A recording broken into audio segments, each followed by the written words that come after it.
France Inter.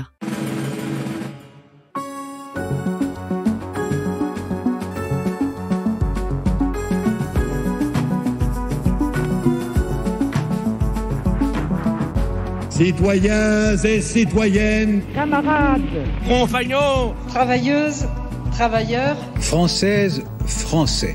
Et tous les autres, suivez-moi en quête de politique pour compléter notre collection de ismes et tenter de mieux comprendre les idées et les mots de la politique, leur signification et leur histoire. En quête de politique. Thomas Legrand sur France Inter. Aujourd'hui, le centrisme, au centre ou au milieu ? La France souhaite être gouvernée au centre. Le terme est ambigu et il faut le clarifier. Les républicains de toute nuance feront-ils l'effort de rapprochement que commande l'intérêt de la France ? Je suis antidogmatique. Je n'aime pas les partis sectaires. J'étais gaulliste pendant la guerre, mais le gaullisme en tant que parti politique, c'est une espèce de parti religieux, personnaliste et que je n'aime pas. Je n'aime pas le parti communiste ni le parti socialiste parce qu'ils sont dogmatiques. Si on a vendu l'affrontement, on ne peut pas faire le rassemblement. En tout cas, le rassemblement n'aura pas de légitimité.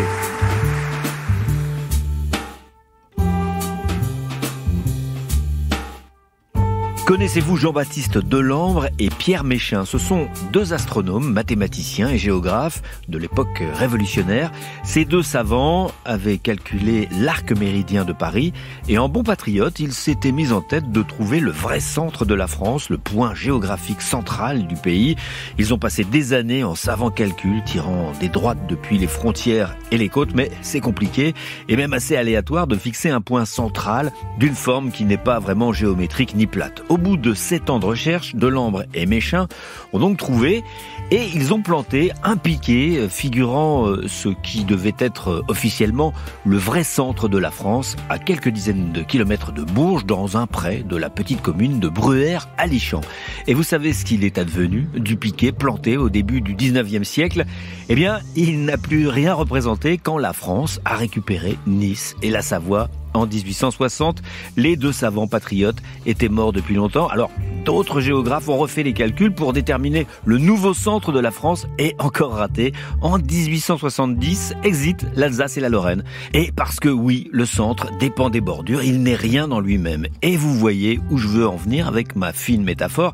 Il en va du centre en politique comme du centre en géographie ou en géométrie. Il convient, quand on s'intéresse à ce courant, de se poser la question de son emplacement sur le spectre droite-gauche plus que de son contenu idéologique. Chercher son emplacement, c'est le définir. Et son espace est d'autant plus large que la droite et la gauche sont radicales. Il a donc tout intérêt, le centre, et ce n'est pas sans conséquence, à toujours présenter ses adversaires des deux côtés comme des extrémistes irresponsables. Le centre est-il le rendez-vous des modérés ? Est-il la version atténuée de l'idéologie dominante du moment ? Est-il, certains le pensent, la partie applicable pacifiquement de tout programme, le point d'arrivée de tout compromis, ou la technocratie, le pragmatisme désidéologisé, le cercle de la raison?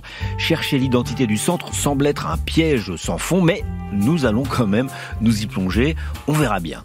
Le centre ne serait-il pas plutôt une attitude politique, un état d'esprit de la gouvernance pacifique, sans trop de cap, ou, nous le verrons, la volonté, pas forcément conservatrice, d'arrêter tout mouvement en cours, d'appuyer sans cesse sur le bouton pause. Nous allons dans cette émission revisiter l'histoire du centrisme avec d'abord Frédéric Fogassi, directeur d'études à la Fondation Charles de Gaulle, enseignant à Sciences Po, spécialiste des mouvements modérés depuis la Révolution. Et nous entendrons aussi le centriste Jean-Louis Bourlange, député du MoDem, et puis de sciences sur les origines et l'idéologie de son mouvement politique. On commence par Frédéric Fogassi et par la Révolution.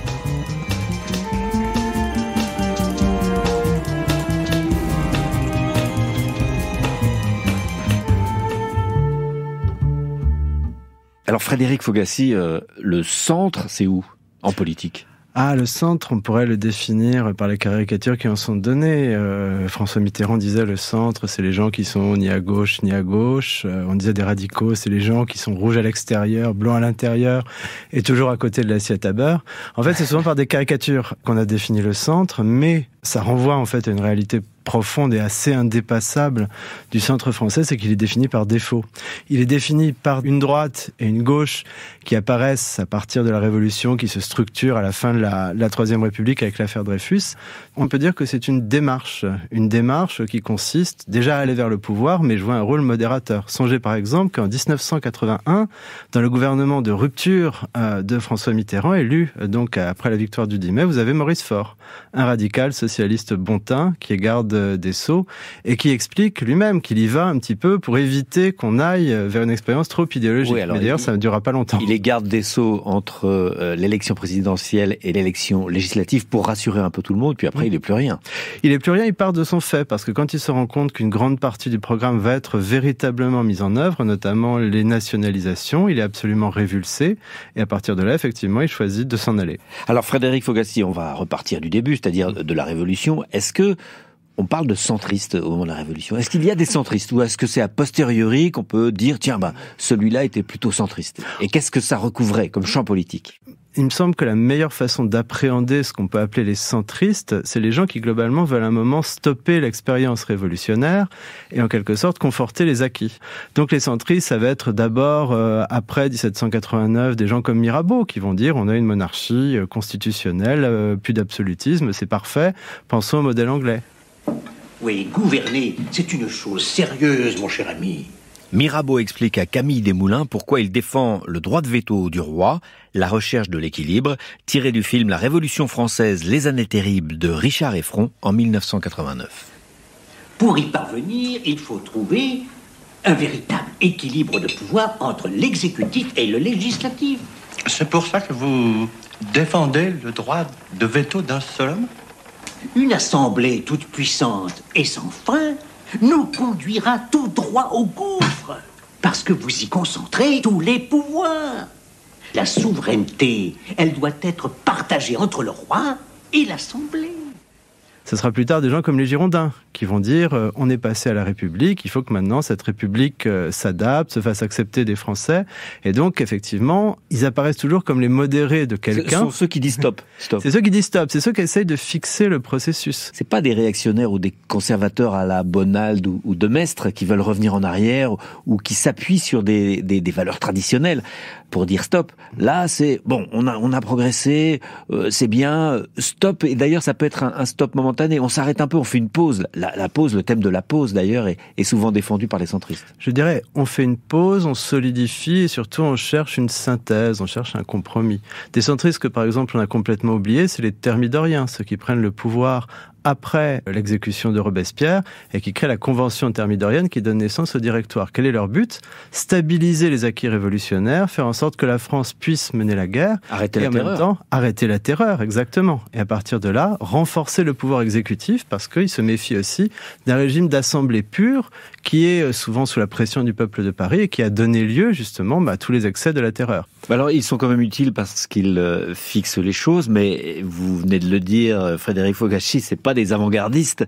Et en même temps, c'est assez paradoxal parce qu'ils sont pour la modération, la pondération, le rassemblement des notions pas toujours très exaltantes, mais dont tout le monde peut considérer qu'elles sont utiles. Et en même temps, comme ils sont au centre du camembert législatif, ils penchent d'un côté, ils penchent de l'autre. On a toujours quand même l'impression qu'ils sont des politicards un peu.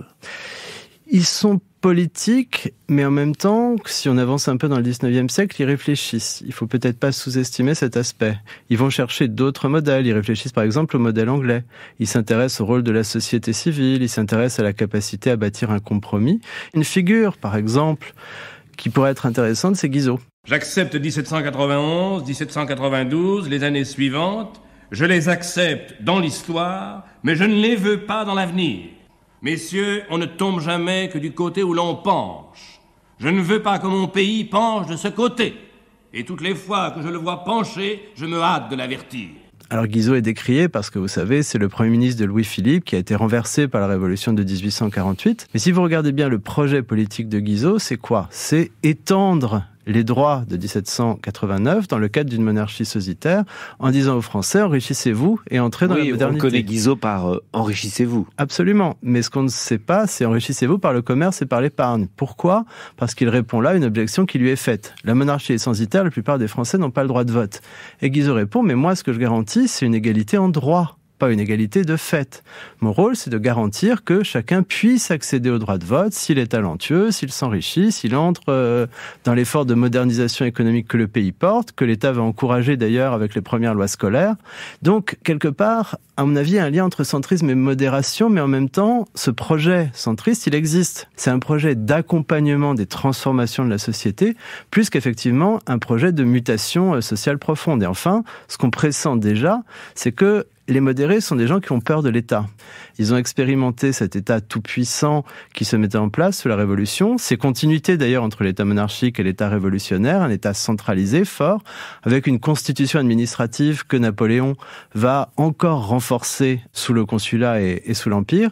Il se méfie un petit peu de ça. Et donc peut-être que ce qui les caractérise, c'est aussi l'idée qu'il faut que la société soit un corps vivant. Et il faut que le pouvoir soit moins absolu, mais qu'il soit en permanence dans un dialogue avec cette société qui est mobile. Nous cherchons le centre à travers l'histoire de France avec l'historien Frédéric Fogassi. On avance dans le temps. Qu'ont donc fait les centristes pendant la guerre ? France Inter, en quête de politique. Thomas Legrand. Les centristes, le 10 juillet 40, au moment du vote des pleins pouvoirs à Philippe Pétain et du sabordage de la Troisième République. Alors déjà, il y a une toute petite famille dont on ne parle jamais, c'est le Parti démocrate populaire. C'est les premiers démocrates chrétiens. C'est un tout petit parti, parce que je crois qu'ils ont moins de 10 élus. C'est le seul parti qui vote majoritairement pour le non, le 10 juillet 1940. Ils ont 4 élus qui votent pour le non, effectivement. Absolument. Ils sont proches également de milieux intellectuels, une revue qui s'appelle Temps Nouveau, dont De Gaulle est d'ailleurs l'un des amis. Mais sinon, les grands partis, l'Alliance démocratique, le Parti radical socialiste, bref, ce qui est un petit peu la colonne vertébrale centrale de la Troisième République, c'est l'effondrement. En fait, en 1940, les Anglais attendent des grandes figures politiques à Londres. Et la plupart, en fait, vont réagir en élus de la Troisième République. Les Allemands arrivent, je suis un député, qu'est-ce que je fais ? Je retourne auprès de mes populations pour les protéger. Une sorte de pragmatisme. Finalement, vous nous disiez au début de cet entretien, Frédéric Fogassi, que les centristes, quand il se passe quelque chose, arrêtent la chose, tentent de stopper et fixent. C'est un peu, ils ont eu ce réflexe dramatique en l'occurrence, au moment de l'arrivée des Allemands. Il y a le réflexe d'attendre et voir. Il y a une espèce de sentiment, d'impuissance profond. Et ce sentiment, il faut faire avec, plus que le combattre.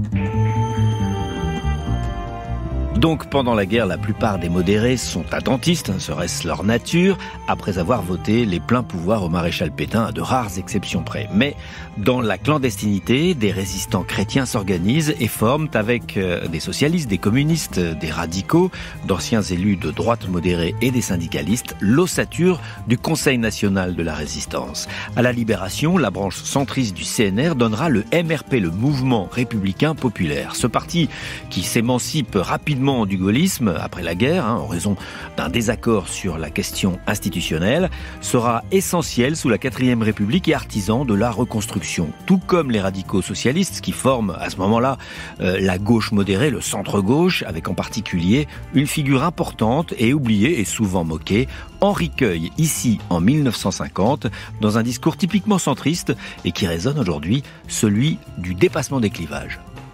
Les républicains de toute nuance feront-ils l'effort de rapprochement que commande l'intérêt de la France ? Voilà, le dépassement finalement déjà, et puis cette petite voix un peu plaintive de Henri Queuille. Alors on connaît Henri Queuille, Frédéric Fogassi, par une maxime, j'arrive jamais à vraiment la dire dans le bon sens, et je crois que... Il n'y a aucun problème qui ne résiste à l'absence de solution. Voilà, donc l'immobilisme centriste. Essayez de nous réhabiliter Henri Queuille. Henri Queuille, déjà, est un homme qui a une carrière politique extrêmement longue. Il est élu en 1914 en Corrèze, il est à l'époque le Benjamin de l'Assemblée, et avant même la guerre de 40, il a été ministre à de très très nombreuses reprises, avec en particulier une spécialisation dans le domaine de l'agriculture. Il s'est créé un fief, c'est un pur corrézien qui, en fait, à partir de 43, va faire le choix de partir à Londres. Queuille n'est pas une personnalité flamboyante. L'essentiel de son propos, c'est de dire il faut partir du réel, il faut partir des difficultés. Donc, il faut dépassionner la politique. Imaginez que quand il s'exprime... c'est réussi quand on l'entend. Hein. C'est réussi, mais il faut aussi avoir en tête le contexte. On est en 1950, Staline est au pouvoir. Les finances sont désastreuses. Les finances sont absolument désastreuses. La guerre d'Indochine tourne extrêmement mal. Finalement, Henri Queuille, dans ce contexte-là terriblement difficile, il dit le premier point, c'est qu'il faut désidéologiser les problèmes. Avec ce terme qui revient aujourd'hui depuis quelques années, tous les républicains sont les bienvenus et doivent se réunir. Absolument. Il faut c'est un thème que le général de Gaulle utilisera aussi d'une certaine façon. Mais pas tout à fait de la même manière, parce que Queuille s'adresse avant tout à ce qu'on pourrait appeler un cercle de raison. Est-ce que ceux qui ne sont ni gaullistes, il a rompu avec le général de Gaulle et le RPF ne veut pas de la 4e République, ni communistes, peuvent trouver un terrain d'entente minimale pour régler toute une série de problèmes urgents, et en particulier en 1950, pour finir la législature. Quelques jours après l'extrait que vous avez... Juste pour différencier, parce que il faut à ce moment-là de notre discussion différencier le rassemblement républicain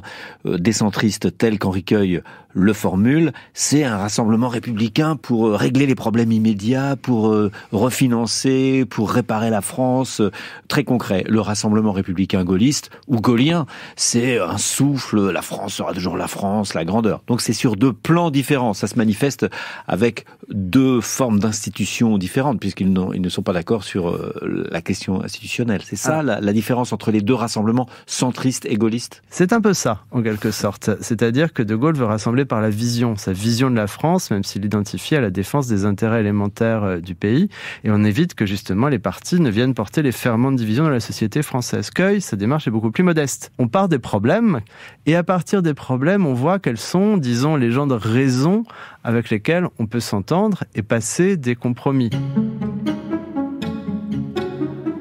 Nous allons retrouver Frédéric Fogassi, mais d'abord, nous nous rendons dans les bureaux de l'Assemblée nationale à la rencontre de Jean-Louis Bourlange, député MoDem.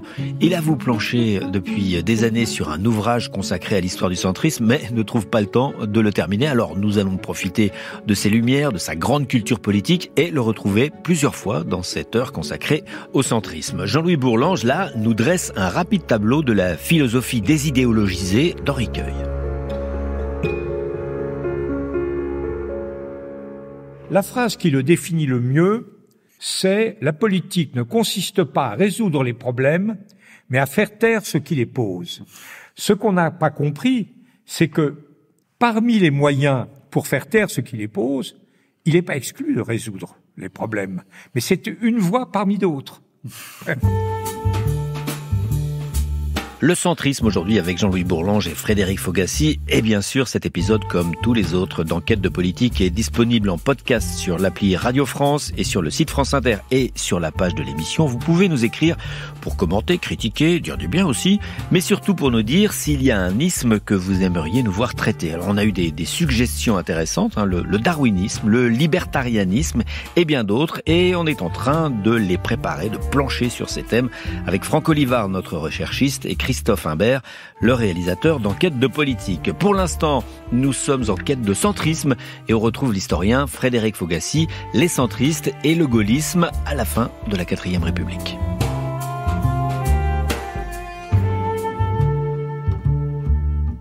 Alors paradoxalement, j'ai eu la chance de voir Maurice Faure, peu avant sa mort, l'ancien président du Parti radical, qui m'a expliqué qu'en 1958, le calcul des centristes, des radicaux, du MRP, en fait, était assez simple. La 4e République n'était pas capable de régler la question algérienne, puisqu'il n'y avait pas de majorité au sein du pays, parce qu'il n'y avait pas de capacité d'entraînement, parce que le régime était usé. Donc la solution, c'était de donner le pouvoir au général de Gaulle pour sortir de l'ornière algérienne, récupérer derrière. Et ensuite de s'en débarrasser. Pourquoi ?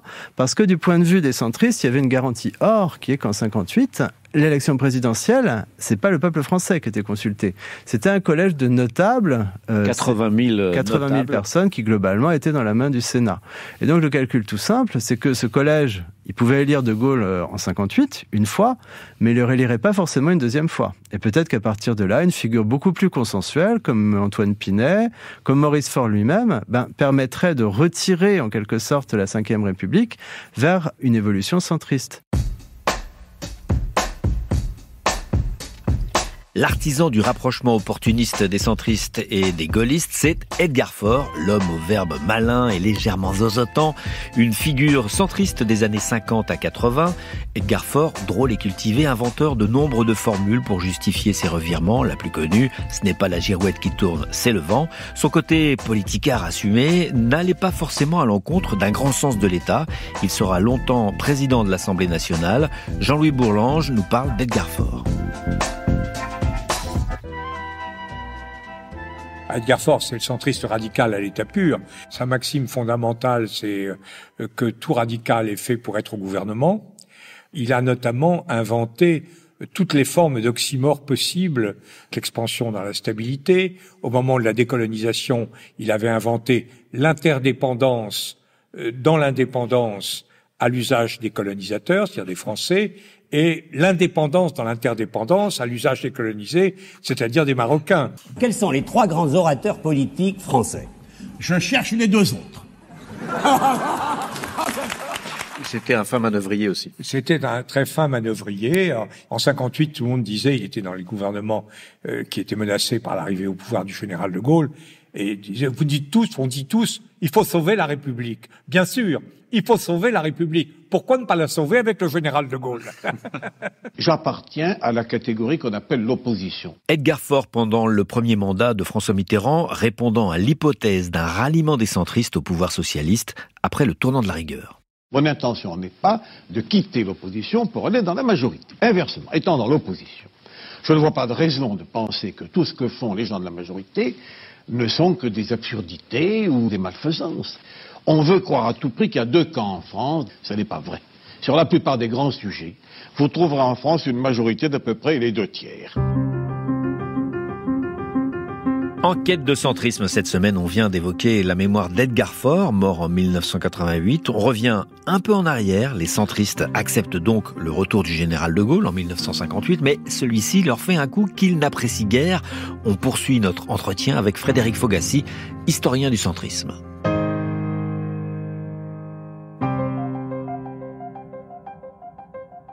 Il y a un centriste que je voulais évoquer avec vous, c'est Jean Le Canuet. Il s'est présenté en 1965, il a fait un bon score, mais il n'avait pas été qualifié pour le second tour. C'était François Mitterrand et le général de Gaulle. Le général de Gaulle mis en ballottage. Mais un an après, je vais vous faire écouter Jean Le Canuet, qui parle de la Fédération de la gauche démocratique et sociale. C'est le nouveau parti centriste, encore une fois. On est quelques années avant 1971, la création du PS, un parti plutôt de centre-gauche, dirigé par François Mitterrand. Écoutez comment Jean Le Canuet, centre-droit, parle de ce mouvement de François Mitterrand, centre-gauche. La Fédération de M. Mitterrand a des objectifs européens. Moi aussi.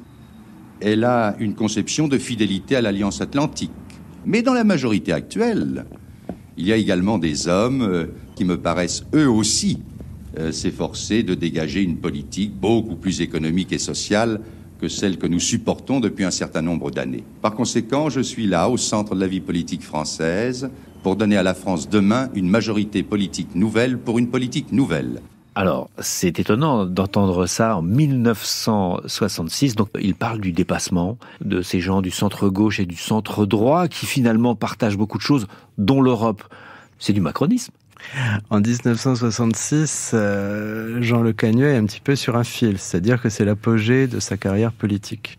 Si je peux vous raconter une histoire, il y a un homme qui aurait pu être le héros du centrisme, c'est Gaston Defferre. En 63, c'est l'Express, Jean-Jacques Servan-Schreiber, qui va lancer la candidature de Monsieur X. Monsieur X, c'est qui? C'est l'homme qui peut récupérer une espèce de vaste bloc central, c'est-à-dire toute la gauche modérée et les démocrates chrétiens, pour créer ce qu'on appelle la Grande Fédération. Monsieur X est sorti de l'ombre, il porte aujourd'hui un nom, Gaston Defferre, il a une voix, la voici. Après avoir longuement réfléchi, j'ai décidé d'accepter d'être candidat à la présidence de la République. Que va faire Gaston Defferre ? Il va essayer de créer des convergences, il va voir des hauts fonctionnaires comme Pierre Uri, et puis un jour a lieu un déjeuner chez lui. Et là sont présents des gens du MRP. Et là, Defferre leur pose la question, écoutez, on peut s'entendre, on a toutes ces convergences, pourquoi ne pas faire affaire ? Et là, Fontanet lui pose une question. Imaginez qu'on soit au 2e tour de législative. Vous avez d'un côté un gaulliste et de l'autre côté un communiste. Vous appelez à voter pour qui ? Et alors là, Defferre dit, je suis un homme de gauche, je suis obligé d'appeler à voter pour le communiste. Et là, Fontanet dit, moi, j'appellerai à voter pour le gaulliste. Et à partir de là, vous avez l'espèce de malédiction de la cinquième, du bloc central français qui est quelque chose. C'est un moment où la société française, on est juste après mai 68, c'est un moment où la société française, en pleine fin des Trente Glorieuses, s'est enrichie, veut se moderniser, veut s'ouvrir, regarde vers l'Amérique. Et Jean-Jacques Servan-Schreiber arrive et parle à cette nouvelle classe moyenne moderne qui a soif d'ouverture. Il leur parle et il leur dit il faut gouverner au centre. Il leur dit il faut dépasser le clivage droite-gauche. Et il a un projet modernisateur. Servan-Schreiber se méfie des partis politiques. Il se méfie de Mitterrand et il a en aversion le général de Gaulle qu'il a combattu impitoyablement donc jusqu'au bout. Je suis antidogmatique. Je n'aime pas les partis sectaires. J'étais gaulliste pendant la guerre, sous les ordres du général de Gaulle, mais le gaullisme en tant que parti politique, c'est une espèce de parti religieux, personnaliste et que je n'aime pas. Je n'aime pas le Parti communiste ni le Parti socialiste parce qu'ils sont dogmatiques. Valéry Giscard d'Estaing comprend qu'autour de Servan-Schreiber, il n'y a pas un mouvement qui peut aller jusqu'à une victoire. Il y a quelques personnalités comme François Giraud qu'il va récupérer. Effectivement. Mais par contre, il y a un élan modernisateur et il y a un élan de dépassement. Et surtout, il y a l'hostilité de Servan-Schreiber à la gauche. Et donc, cette alliance, cette OPA que Valéry Giscard d'Estaing va faire sur Servan-Schreiber et sur Le Canuet, ce qu'on appelle le mouvement réformateur, ça va malgré tout lui donner une espèce d'aile de chevaux légers centriste qui va lui permettre d'aller grappiller des voix qu'une candidature de droite libérale classique n'aurait pas forcément donné. Ça lui permet aussi de se recentrer, c'est-à-dire de sortir de cette image du ministre des Finances orthodoxe du général de Gaulle puis de Georges Pompidou. Ça lui permet de faire la différence également avec Jacques Chaban-Delmas qui pourtant pousse ce projet de nouvelle société en poussant justement en revanche, en retour, un projet de libéralisme avancé. Et donc c'est cette image moderne qui va être l'une des clés de la victoire de Giscard. Il y a beaucoup à ce moment-là, beaucoup de figures centristes ou en tout cas qui veulent se positionner au centre de l'échiquier politique. Servan-Schreiber, Chaban-Delmas, la nouvelle société, vous l'avez dit. Et donc, en 1972, Valéry Giscard d'Estaing tient un discours qui surprend tout le monde. La France souhaite être gouvernée au centre. Le terme est ambigu et il faut le clarifier. Il s'agit de conduire l'évolution en se tenant à égale distance des extrêmes. Le choix que les Français auront à trancher n'est pas entre la droite et la gauche. Le choix est devenu en réalité un choix entre l'extrême gauche et le centre. Bon, alors Giscard d'Estaing fait référence à 1973, les élections législatives, et puis 1974, il y a la présidentielle. Il ne sait pas encore. Qu'on ne pouvait pas soupçonner à la suite de la mort de Georges Pompidou, mais il pose les bases d'un centrisme, il le définit, et le mot apparaît vraiment, là, le mot est revendiqué. Absolument, hein. On sent l'animal politique Giscard qui dès 72 sent un moment centriste, c'est-à-dire qu'il prend conscience que l'union de la gauche, programme commun entre le Parti socialiste et le Parti communiste français, d'une part ça va détacher une partie de la gauche modérée qui jusqu'ici pouvait voter socialiste, des notables en particulier, mais qui est viscéralement anticommuniste, et d'un autre côté, il anticipe une espèce d'usure du gaullisme avec l'idée qu'à partir de là, il y a un dépassement possible. Et donc à partir de là, il sent effectivement le moment. Il sent le moment politique pour affirmer le centrisme, il va gagner, il va gouverner plutôt au centre droit au début, et puis ça va être vite jugé comme étant un gouvernement de droite, parce que l'évolution de la société des années 70 étant ce qu'elle est, finalement en 1981, c'est la bipolarité qui l'emporte, et il représente la droite face à François Mitterrand. On retrouve le député MoDem, mémoire vivante du centrisme, Jean-Louis Bourlange, qui évoque Valéry Giscard d'Estaing. Il avait parfaitement conscience qu'on ne pouvait pas gouverner sans un apport avec la gauche modérée. C'est pas un homme du centre, mais c'est un homme qui croit qu'il faut gouverner au centre. C'est à la fois un homme qui représente la tradition libérale de droite, un homme qui a une formation keynésienne, donc qui est ouvert aux idées d'État-providence, un homme qui croit à la science, à la technique, et qui fait une sorte de synthèse, de cercle de la raison. Tout ça, et oui, un cercle de la raison très élargi, et ça lui réussit jusqu'aux élections européennes de 79, et après, il est obsédé par la menace que représente Jacques Chirac, mais la vraie menace, c'était la conquête des classes moyennes par le Parti socialiste, et donc il se droitise à ce moment-là, sans voir qu'il se découvre complètement à gauche. Là, on enjambe un petit peu, Frédéric Fogacci, on va en 1988, vous parliez tout à l'heure de moment centriste. C'est un moment centriste, puisque après l'élection présidentielle victorieuse de François Mitterrand, qui est réélu, il n'a pas la majorité absolue au Parlement. Il y a un impératif centriste de Michel Rocard. Mais juste avant l'élection, il y a quand même une affirmation qu'on pourrait dire centriste, c'est le fameux Nini. Alors que nous abordons une période qui verra la création d'un marché intérieur unique, un formidable rendez-vous.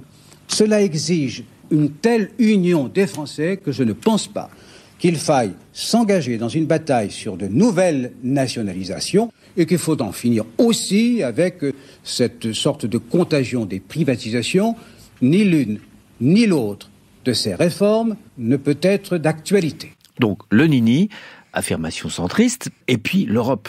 Là, on est dans le centrisme idéologique. On est dans une tentative de théorisation du centre-gauche, mais disons à l'échelle de François Mitterrand. Mitterrand est élu en 81 sur un programme de rupture, avec notamment les nationalisations, mais il y a le tournant de mars 83, c'est-à-dire que la France n'a pas les moyens de rompre toute seule les amarres, qu'il y a le serpent monétaire européen. Et donc à partir de là, c'est une partie du logiciel socialiste qui est abîmée. Qu'est-ce qu'on fait ? Comment est-ce qu'on se repositionne alors que finalement, le projet de 1980 est en suspens ? Et c'est là qu'apparaît un homme qui a été le rival de Mitterrand, Michel Rocard, qui apparaît, lui, comme le tenant d'une gauche réaliste, d'une gauche européenne également, et donc d'une gauche qui essaye, en quelque sorte, de faire avec le réel et de parler vrai. Donc il est nommé Premier ministre quelques mois après. Il est nommé en 88. Discours, voilà. Il est nommé, en fait... La stratégie de Rocard, c'est quoi ? C'est d'essayer de tirer les conséquences, en quelque sorte, du discours de Mitterrand. Il voit des vieux amis à lui, des gens comme Bernard Stasi, à ce moment-là, comme Jean-Pierre Soisson. Il procède même... Donc Bernard Stasi, Jean-Pierre Soisson, parce que tout le monde ne les connaît plus. C'est l'UDF. Voilà, c'est l'UDF. Voilà. Ce sont des centristes de l'UDF très européens, attachés quand même au modèle social français et finalement assez proches de Michel Rocard, même s'ils sont séparés par cette barrière hermétique droite-gauche. Le problème, c'est que derrière, vous avez l'appareil du PS et vous avez François Mitterrand, qui n'y est pas favorable, qui a gardé de la 4e sans doute une espèce de méfiance instinctive vis-à-vis des centristes. On dit que c'est à ce moment-là qu'on lui attribue la fameuse formule sur laquelle les centristes sont des gens qui ne sont ni de gauche ni de gauche. Et le discours de Mitterrand au lendemain de son élection fait tout pour fermer en quelque sorte la porte à cet élargissement. Alors ça ne veut pas dire pour autant que ça n'a pas lieu, parce que on a souvent parlé de majorité relative ces derniers temps. Michel Rocard n'a pas de majorité absolue. Il est obligé d'aller chercher des voix centristes pour faire voter ses textes entre 88 et 91, et il a un expert parlementaire, Guy Carcassonne, qui passe son temps effectivement à récupérer des idées. Il lui manquait une poignée de voix, c'était plus facile que... Il lui manquait 13. Il y avait de véritables centristes. Bien, Jacques Delors, je vous repose ma question du début de l'émission. Est-ce que vous êtes, oui ou non, candidat à l'élection présidentielle ? Yann Cinquer, par exception, je vais lire. J'ai décidé de ne pas être candidat à la présidence de la République. Il y a un autre moment centriste raté, Frédéric Fogacci, c'est quand, en 1995, Jacques Delors refuse d'être candidat à la présidentielle. Il va rencontrer François Bayrou. Maintenant, François Bayrou le raconte pour lui demander s'il le soutiendra. Toujours un petit peu la même chose. Jacques Delors pense qu'il peut y avoir une majorité d'idées entre des chrétiens démocrates et des sociodémocrates.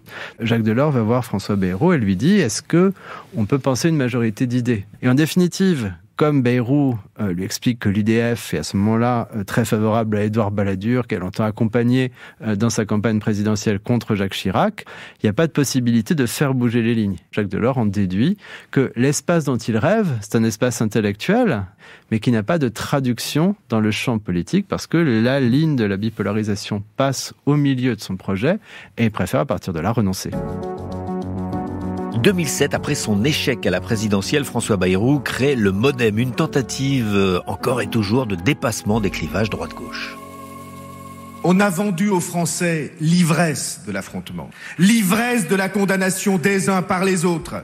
On a entendu pendant la campagne électorale que la gauche était toujours du côté des délinquants contre les victimes. On a entendu dire que la droite était toujours du côté des actionnaires contre les salariés. Et les 7 millions de Français qui ont voté pour nous, ils ont voté pour nous parce qu'ils ont entendu que notre volonté était de faire qu'un jour dans notre pays, on soit capable de traverser les frontières du passé. Si on a vendu l'affrontement, on ne peut pas faire le rassemblement. En tout cas, le rassemblement n'aura pas de légitimité. Le dépassement, ce n'est pas François Bayrou qui le réussira, mais Emmanuel Macron, 10 ans après, avec une aide néanmoins du leader centriste. Le macronisme, c'est certes du dépassement, droite-gauche, mais est-ce du centrisme pour autant? Nous traiterons de ce sujet dans le prochain numéro d'Enquête de politique. Je vous en dirai un peu plus à la toute fin de cette émission. Pour le moment, nous retrouvons Jean-Louis Bourlange dans son bureau de président de la Commission des Affaires étrangères à l'Assemblée nationale. D'abord, on rembobine. On a bien vu avec Frédéric Fogassi le jeu politique des centristes, toujours ballottés entre droite et gauche. Il ne faudrait pas croire pour autant que ce sont simplement des modérés, pragmatiques, un peu mous, souvent girouettes. Il nous faut revisiter toute cette histoire avec le prisme idéologique selon Jean-Louis Bourlange. Et vous allez voir, le député des Hauts-de-Seine, qui n'a pas le temps de finir son livre sur les centristes, a pourtant toute la matière.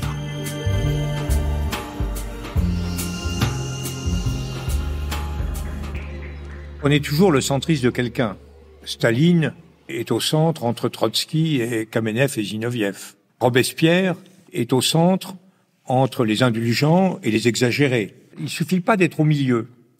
Il faut aussi, et c'est là où les deux exemples que je viens de donner ne sont pas des exemples pertinents de personnalités centristes, Staline et Robespierre, il faut aussi être modéré. Il y a une éthique de la modération qui est absolument essentiel. La modération, c'est l'idée qu'il faut respecter l'autre, économiser les moyens, et c'est également l'idée qu'il faut emprunter à des courants différents. Le centre apparaît dès la Troisième République, avec des gens comme Ferry, qui sont entre les libéraux et les jacobins.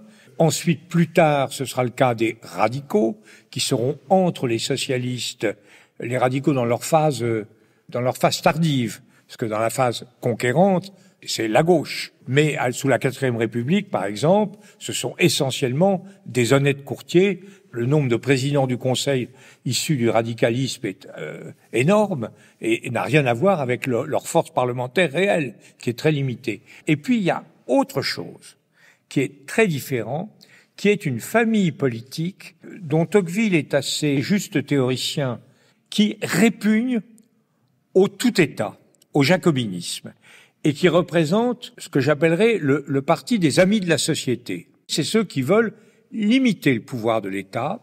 Et là, il y a une vraie doctrine. La décentralisation, le régime parlementaire pour équilibrer l'exécutif, plus tard, l'engagement européen, on limite par le haut le pouvoir de l'État, on limite par le bas la décentralisation. Alors, ce sont des libéraux politiques. Ce sont des libéraux politiques, mais alors justement, le parti des amis de la société, il est double en France. Et c'est là où on trouve la caractéristique la plus intéressante et la difficulté majeure de la famille centriste. C'est-à-dire qu'on a, d'une part, une réaction libérale, au sens traditionnel du terme, contre l'État jacobin. Ce sont des gens qui viennent de la Révolution de 89 et qui s'opposent en réalité à la Révolution de 93.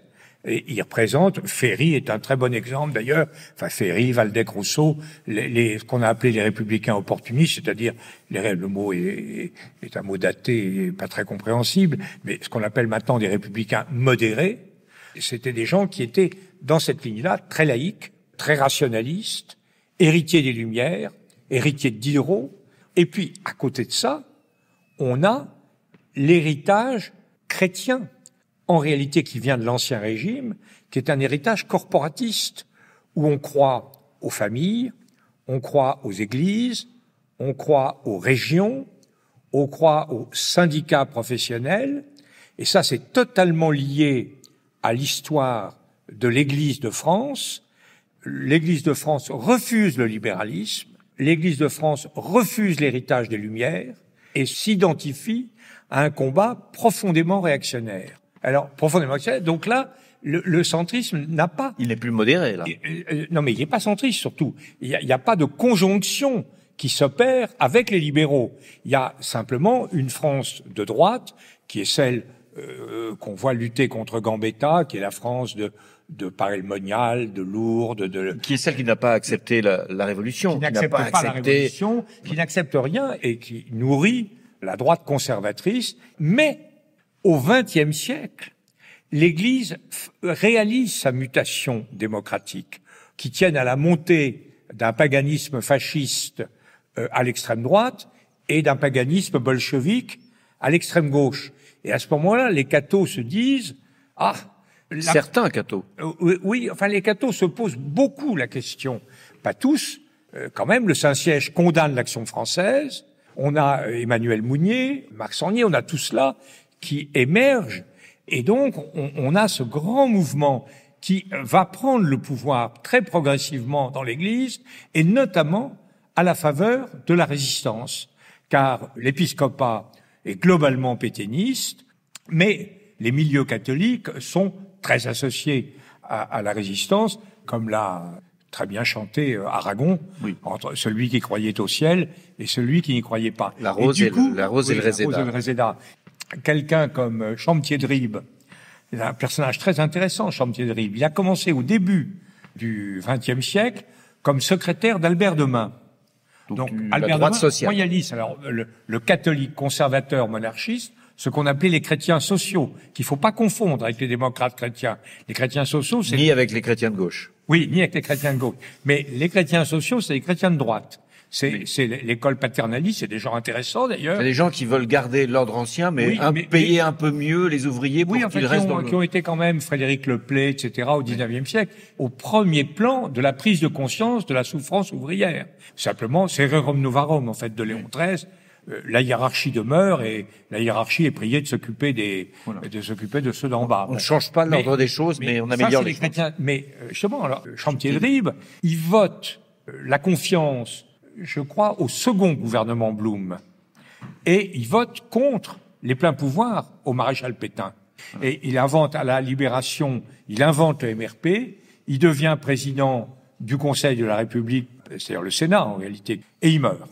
Et il est enterré sous l'éloge, je dirais, de l'étole catholique et du tablier maçonnique. Là, les démocrates chrétiens sont rentrés dans la place et jouent un rôle qui n'est pas le rôle du médiateur, car les démocrates chrétiens sont vraiment le fer de lance de la construction européenne, ils sont le fer de lance de la décentralisation, ils sont attachés au Parlement, et donc ce centrisme anti-jacobin, il a deux pieds. Et anti-gaulliste, d'une certaine façon.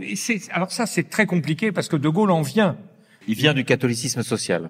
Oui, mais il a été toujours très ouvert. Par exemple, un homme qui est très très significatif et qui est resté jusqu'au bout gaulliste, mais en étant très ouvert à gauche, c'est Edmond Michelet. Edmond Michelet vient de l'Action française. Mais il a, effectivement, quand l'Action française a été condamnée, il n'a pas hésité. Il a rompu avec l'Action française. Alors que Maurras avait écrit un éditorial qui s'intitulait « Non possumus ». Nous ne pouvons pas accepter la condamnation. Et Michelet, Michelet a été est un résistant du 17 juin 40. Maurice Schumann avait appelé le MRP, après la guerre, l'avait appelé le parti de la fidélité au gaullisme.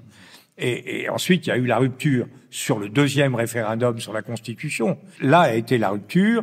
De Gaulle a créé après le RPF, et là, il y a eu la longue histoire de la dépossession des démocrates chrétiens par les gaullistes. C'est assez amusant d'observer que les libéraux descendent de la Révolution française par la main droite, et les démocrates chrétiens descendent de l'Ancien Régime, c'est-à-dire d'une société organique. En réalité, chaque homme a sa place, une place pour chacun, la société par ordre, etc.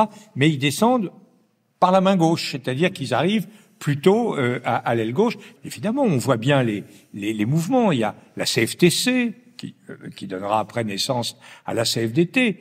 Et alors, quand vous regardez la troisième force, c'est-à-dire l'ensemble des partis qui ne sont ni communistes ni gaullistes sous la 4e République, il y a vraiment deux séries de familles très différentes. Il y a les familles laïques, qui sont les libéraux, c'est quand même une tradition laïque, à la différence de l'UMRP. Et puis vous avez donc les radicaux, vous avez les socialistes anticommunistes, et ça forme l'alliance qui est celle de la troisième force. Cette troisième force pendant la 4e République, on a l'impression, au vu d'aujourd'hui, que finalement c'était une bande de politicards qui jouaient de leur position centrale pour faire succéder des gouvernements, changer de majorité. Il y a une image comme ça qui se trouble dans la 4e République. Mais c'est plus qu'une image. Vous avez un système qui est d'une faiblesse extraordinaire, où chacun monnaie sa participation. Alors vous avez donc des groupes charnières qui s'organisent. Mitterrand et Pleven appartiennent au même petit groupe, l'UDSR, et chaque fois s'arrange pour être au gouvernement. Tout gouvernement dépend du caprice de 20 ou 30 parlementaires. Mais au-delà de ça, il ne faut pas dissimuler que cette troisième force était porteuse de choix idéologiques extrêmement puissants et qui se sont imposés. Donc il y a un bilan très fort. On retrouve ça chez Giscard et on retrouve ça chez Mitterrand après 83, après la rupture du programme commun. Je crois que Mitterrand est très largement l'héritier des grands choix fondamentaux centristes de la 4e République. Car en réalité, le centrisme a dominé entre 74 et 95. Il a dominé sur le septennat de Giscard et sous les 2 septennats de Mitterrand, sauf la parenthèse 81-83 de mise en œuvre du programme commun. En quête de centrisme, il nous faut faire une seconde émission sur ce sujet majeur puisque, vous venez de l'entendre, le centrisme est finalement, sous diverses formes, très souvent au pouvoir. Mais alors, la semaine prochaine, je vous propose de rencontrer Pierre Cernat, historien à la Sorbonne. Et Pierre Cernat a une thèse qu'il a développée dans un livre daté de 2019 au titre sévère, L'extrême centre ou le poison français aux éditions Champvallon. Le centrisme n'aurait rien à voir avec l'éthique de la modération dont nous parlait à l'instant Jean-Louis Bourlange, mais bien au contraire, le centrisme, en pratique, serait une forme de radicalité ou d'autoritarisme. Napoléon, par exemple, ni la République, ni la monarchie, ou en même temps, la République et la monarchie, le fameux dépassement centriste. Bref, la thèse de Pierre Cernat est singulière et intéressante. Il nous la présentera la semaine prochaine, et d'ailleurs, ce numéro d'Enquête de politique est déjà disponible en podcast. Merci à Maxime Goudard, qui était à la technique aujourd'hui. La programmation musicale est signée Thierry Dupin. Enquête de politique est rediffusée le dimanche soir à 23h. Et d'ici là, n'oubliez pas, si vous ne vous intéressez pas à la politique, c'est la politique qui s'intéressera à vous.